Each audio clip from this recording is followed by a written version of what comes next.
বরানগর বিদ্যা মন্দির ও রাধাকৃষ্ণ ভবনে সকাল 10টার সময় হালকা বৃষ্টির মধ্যে দাঁড়িয়ে ছাতা মাথায় ভোটাররা তাদের অমূল্য ভোট দেওয়ার জন্য দীর্ঘ লাইনে অপেক্ষায়। হ্যাঁ, শান্তিপূর্ণ। এই এসআর এর পরে প্রথম ভোট দিচ্ছেন, কিরকম লাগছে? এই যে হয়রানি করে ভালো, ঠিকই আছে, ভালো হচ্ছে, ভালো করে ভোট চলছে। এই যে বৃষ্টির মধ্যে দাঁড়িয়ে ছাতা খুলে ভোট দেওয়া, কি বলবেন? কষ্ট তো করতেই হবে সবাইকেই।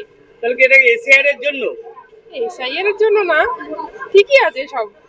যেরকম নিয়ম তো মানতেই হবে সবাইকে, সবার জন্য নিয়ম তো মানতেই হবে।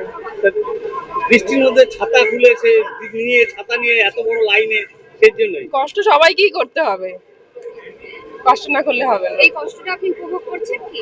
হ্যাঁ, কেন করছি না? ফোন ছাড়া রয়েছি, সবাই সবসময় সোশ্যাল মিডিয়া নিয়ে ব্যস্ত।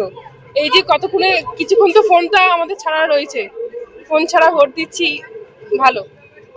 ঠিক, সুমিতা থাপা।